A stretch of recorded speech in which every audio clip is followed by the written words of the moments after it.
In today's video, I'm going to teach you how to change the footer on Mailchimp. We'll walk through this together step by step so you can quickly update the information at the bottom of your email campaigns, like your address, unsubscribe links, or branding, without breaking anything in your layout.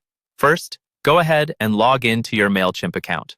Once you're in the dashboard, look toward the top of the screen and click on Campaigns. This is where all of your email campaigns live, including drafts, scheduled emails, and past sends.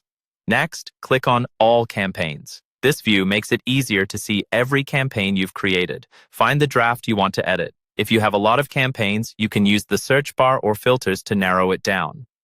When you see the draft you want, click on it to open the Campaign Builder.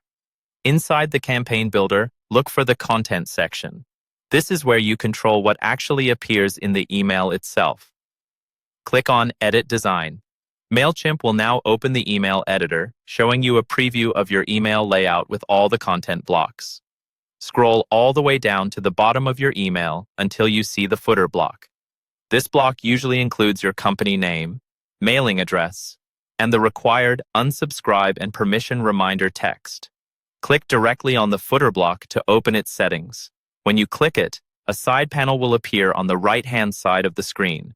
This panel is where you can edit the footer text, update any links, and adjust basic styles like alignment or font options, depending on your template.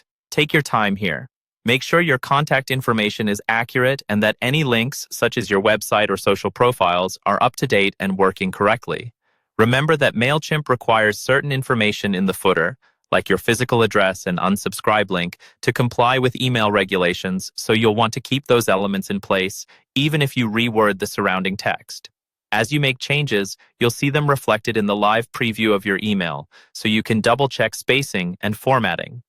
Once you're happy with how everything looks, go to the bottom or top of the editor and click Save and Exit. This saves your updated footer and returns you to the main campaign screen, where you can continue editing other parts of the email or get ready to send it.